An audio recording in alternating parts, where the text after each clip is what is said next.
In this video, we'll go over some weekly maintenance habits you should try and get into.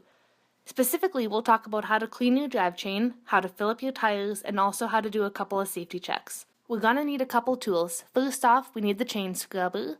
We're also gonna want to grab a rag as clean as you can get, some degreaser, which is the neon yellow fluid we have in the bike center, and also some lubricant to reapply to our chain after we clean it.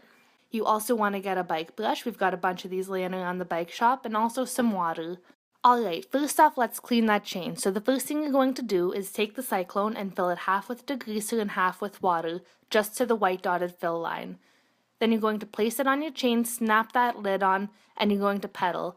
The chain is going to be scrubbed by the chain scrubber, and all the dirt will hopefully be coming off of it. Once you're done, take a rag and wipe some of the extra dirt off until you think that the chain is clean enough. Using the curved part of the bike brush, you're going to clean in between the sprockets on your back cassette, and you'll pull out all the gross packed-in grease that you've been accumulating. You also want to do this for your jockey wheels. They actually collect a lot of dirt and get pretty grimy, so you want to give them a good scrub.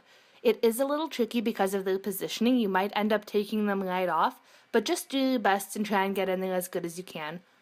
Once everything is all cleaned off, you can grab some water and just give your bike a good rinse, get that extra dirt off, and dry it off so that the chain lube sticks.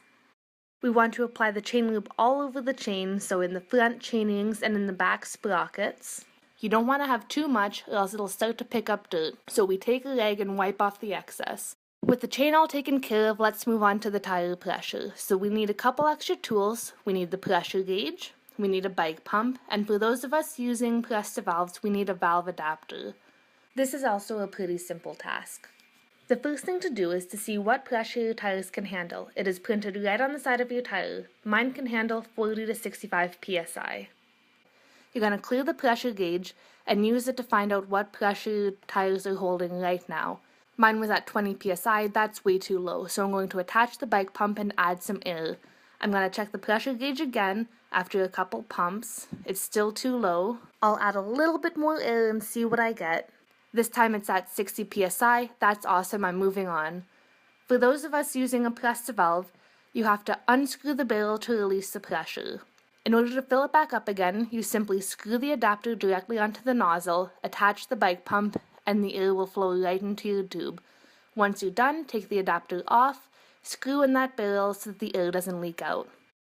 Alright, we're going to finish off with a couple of quick safety checks. You want to check both the wheels for wobble. So you see how this wheel is wobbling back and forth?